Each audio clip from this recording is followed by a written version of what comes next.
शान्तरूपं विद्युत्तररूपं नामसन्धानं शङ्करिताजम्भिः शैशागणेशविद्या गणकर्षि निचरदगायत्री छन्दः गणपतिर्देवता ॐ गं गणपतये नमः एकदन्ताय विद्महे वक्रतुण्डाय धीमहि तन्नो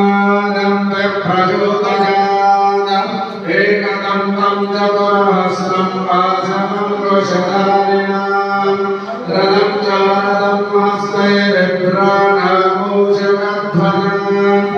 रक्तं लम्बोदरं शुभकर्णकं रक्तमाधवं रक्तगं